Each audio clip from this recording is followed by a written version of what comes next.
Hello everyone and welcome back to the Car Code YouTube channel.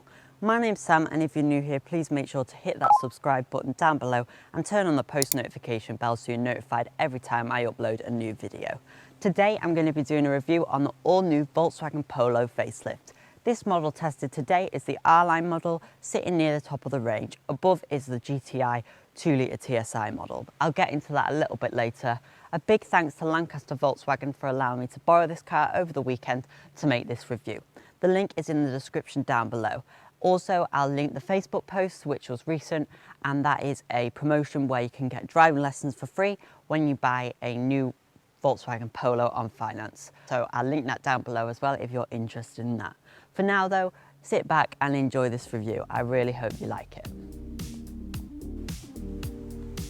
The Polo has been a staple in households across Europe for over 40 years, and this is no different. The all-new facelifted Polo adds more specification, it has more premium feel. Polo range starts with the Life model, it then goes up to the Style, this car here, which is the R-Line, and then up to the full-fat GTI with the 2-litre TSI engine. We'll move on to engines in a little while, but let's just appreciate the look of this beautiful R-Line model. This model here is just over £26,000 with options, and it's the 1-litre TSI with 115 brake horsepower. In the past, I may have said how I'd prefer the Polo to be a 3-door model, and this stands true. I really do love my 3-door vehicles. That ship has sailed now, as this is the facelift on the Mark 6. They've just tweaked little areas they can. They're not going to change a whole body style at this point. So you do have this 5-door body style, and it looks quite good as you do have those sort of Golf proportions. You've got a very boxy shape. You have an ever so slight increase of the line up here, but it's not like the wedge shape that you do see on the Ford Fiesta. And on the Ford Fiesta, the 5-door body style doesn't look half as good as it does on this Polo. Let's talk boot space and practicality in this new Polo. Its square boxy shape means that it's got a really large 351 litre boot. That's 30 litres smaller than the Volkswagen Golf. Not much at all, around a small suitcase smaller. And really practical square shape with no load lip and an adjustable boot floor as standard. Eagle-eyed viewers may have noticed the rear tail lamps are a little bit different. These tail lamps now, they look like the previous Polo. When I bring the boot down, the lights extend out. This gives the car a bit of a wider feel and makes it appear wider than it actually is. It also has hints of T-Roc and Golf in there as well. It just shows they're going a bit more premium on this vehicle. So let's talk about wheel options on the new facelifted Volkswagen Polo. Only 2 wheel styles were carried over from the pre-facelift model, the Parker GTI wheel as well as the Torsby wheel, which was available on the Beats and now is available as an option. So the range starts with the 15-inch SX alloy wheels, and they are standard on the Life model. 15 inch is a bit small for this size of car now, 16 inch is the best I'd say. It then goes up to the 16-inch Torsby alloy wheel. These were so popular on the Beats model previously that Volkswagen decided to bring them onto the normal range of Volkswagens. They're an option on Life from £465. On R-Line, you go up to 16-inch Valencia alloy wheels. These are a dark grey colour all in one. They're not this diamond cut design, and they look really good on lighter colour models such as your pure white Ascot grey and reflex silver. When I first saw the Valencia alloy wheels, I really didn't like them, but when you start seeing them on the right cars in the right colours, they are a really lovely alloy wheel. On R-Line, it then goes up to these 17-inch Bergamo alloy wheels for an option of £480. Don't be fooled because they're 18 inches on the Golf 8. They're not the exact same wheel, they are just an inch bigger, smaller, but the exact same design, and I really love these wheels. On the GTI, you then get the 17-inch Parker alloy wheels and the 18-inch Faro alloy wheels as well. So you have plenty of choice, and I personally love Volkswagen's alloy wheel choices, and their diamond cut wheels just look amazing. And I love these Bergamo alloys as well. The ride can be a little harsh going over bumps, but it's not too bad. So let's talk about the interior on the facelifted Polo. On the Life model, it is very basic, in fact, not the best. This 8-inch screen is pretty similar on all models. It looks the same. You can upgrade to a 9.25-inch Pro display, but I'd just stick with this one. It's pretty good. I find the interior in this car much nicer than the Seat Ibiza, as well as even the Audi A1, on this R-Line anyway. So you do have Apple CarPlay and Android Auto through this 8-inch touchscreen. If it does look familiar, it's the same touchscreen as on the Volkswagen Golf Mark 7.5, same as my car. This R-Line model comes with built-in navigation, as does the Style model as well. If you do want to get the navigation on the Life model, it'll cost just over £800. You do have this digital dash here as well, and that's 8-inch on the Life model and the Style, and on the R-Line it's a 10.25-inch display. I think it looks a lot better than the analog dials on the previous facelift model, because they were very flat anyway and looked like they needed to be a digital dash. You could get them as an option on the previous one. They're quite firm seats, to be honest.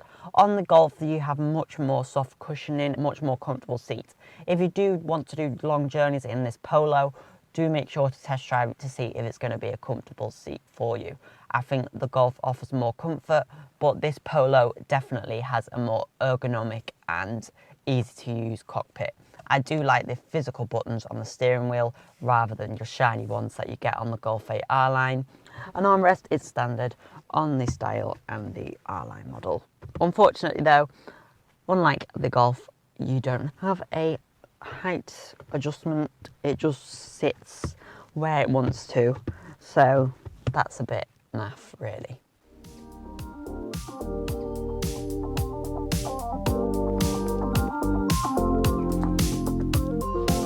These LED headlights are standard. You do get IQ Matrix LED headlights which look amazing. They're standard on Style and GTI models, and they're an optional cost of £1,130 on the Life and R-Line models such as this. These standard LED headlamps are great anyway. I love the look of the IQ lights, but they are a pricey option, and the options obviously can add up pretty quick on this Polo. So be careful with the options because you can go a bit crazy with them. I know I said be careful with the options you spec on this car because they definitely add up. One option that this car doesn't have that I'd definitely go for is the option of the heated front seats. That comes at a cost of £315 across all models, and it's a really unique feature.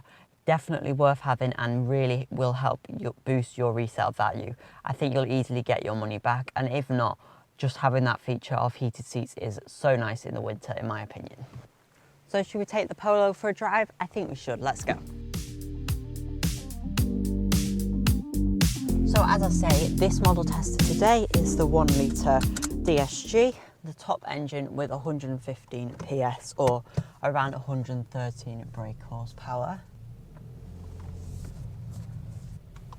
It can sound a little bit tractory at slow speeds. Sadly, a few engines have been discontinued in this facelift model. So you can no longer have the 6-speed manual gearbox with 115 PS. So you can get a 5-speed manual, or then it goes up to the 7-speed DSG. And that's quite a shame that you're missing out that 6-speed gearbox that I would definitely go for. So its sibling cars, the Skoda Fabia, Seat Ibiza and Audi A1 all have the option of the 6-speed manual gearbox with the 1 litre TSI engine. This, however, does not. I think Volkswagen want people to pay more and go up to the Golf because, to be honest, there's not much in them at all between the Polo now and the Golf. In terms of quality, in terms of space, it's all pretty similar. You get 30 litres less luggage space in the boots, which is not much at all. There's also a few options on the Golf that are much more expensive on the Golf than they are on the Polo, such as this panoramic sunroof. It's the exact same size, exact same module on both cars, and on the Polo it's £865 and on the Golf it's over £1,000. So it's sort of like there's just a premium for Golf cars. They just add the costs are so much more expensive. If you put your foot down, it does go quite a bit. This top of the range engine gets 0 to 62 in 10.4 seconds, which doesn't sound majorly quick, but it feels a lot quicker than it sounds. If you go and test drive one of these, you'll know what I mean, and I strongly recommend you do. So we're at motorway speeds now at 70 miles an hour, and it's perfectly happy. 5-speed manual is not going to be as happy at these type of speeds, but it's still a good engine. I just really wish that they kept the 6-speed from the previous facelift model, and also it's available on the T-Cross and the Taygo. Obviously it doesn't feel as nippy on those cars as it would on this car. Oh, sometimes it can't decide what it's doing, the gearbox. When it goes into drive, which is basically when it's coasting, it's quite happy, but it does sometimes, like now, when I need to slow down. It doesn't sound good. I just manually changed the gears then down to second because we were going 20 miles an hour and we need to go around a sharp bend. The problem with the manual paddles on this car is that it's not like in a manual gearbox where you actually change the gear manually in a way. It does physically change the gear, you can hear it change, but the clutch, or clutches I should say, don't slowly come up on the clutch as you would on a manual.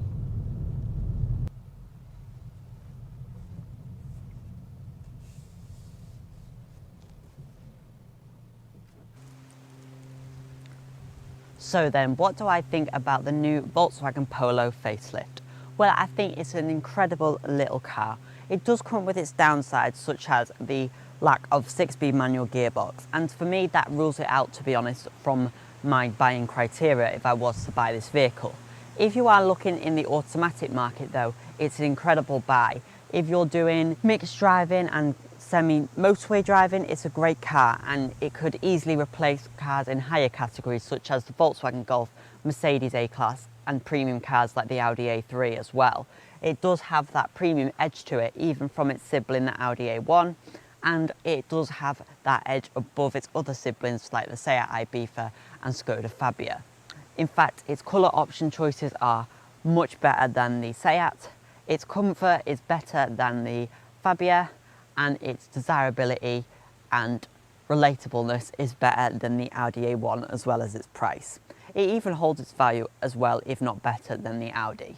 It's a great car. It's not without its downsides though, including the seats, which aren't the best on the Life models and are not as comfy as in the Golf whatsoever. But it has plenty of upsides as well. Easy to use infotainment screen, good economy figures, cheap to run, great residual values, and a nice sensible car that pretty much no one can argue with. If you like this video, please make sure to hit that subscribe button down below. Thanks so much for watching all the way to the end. I'll also link my TikTok and Instagram there too, so if you like my car content, make sure to follow those channels as well. Another thanks to Lancaster Volkswagen for allowing me to make this review on this Volkswagen Polo. They've really helped me out. If you click in the pop-out banner, you can see my video review on the Volkswagen Taygo, which is a small SUV based on this Polo. Thanks for watching, and I look forward to seeing you in my next review.